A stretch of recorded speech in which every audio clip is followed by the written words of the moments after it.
Assalamualaikum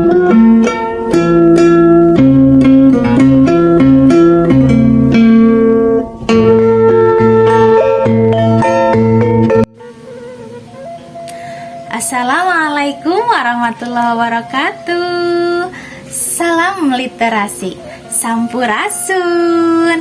Kumaha dararamang, mugia barudak sadayana damangnya. Wilujeng patepang deui sareng Bu Asri dina tugas leksam bedas ngeunaan tantangan anu aya di sasi April, nyaeta ngabacakeun hiji buku teras didamelkeun sajak. Ibu bade ngabacakeun sajak anu judulna Damai Jeung Persaingan. Damai jeung persaingan. Kahirupan rumaja nu kacida ruwet,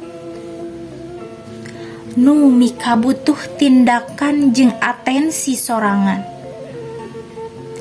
Manusia jeung lingkungan nu kawilang pentingna. Di dieu lampah kolot nu jadi kunci.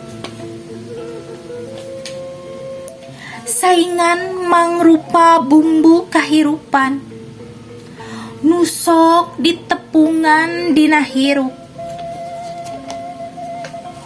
Saingan miboga makna hade jeung goreng, gumantung kana sawangan jeung udagan.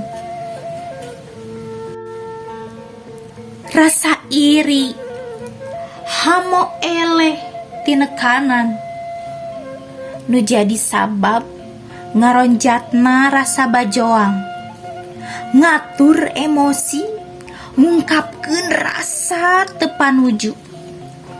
Mugia nyalametkeun kuring tina beungisna tandangan dunya. Hirup kacida beratna sabab miboga saingan anu hebat. Matak jalma nu teu miboga kahonjoyan, nu pasti kasingkir.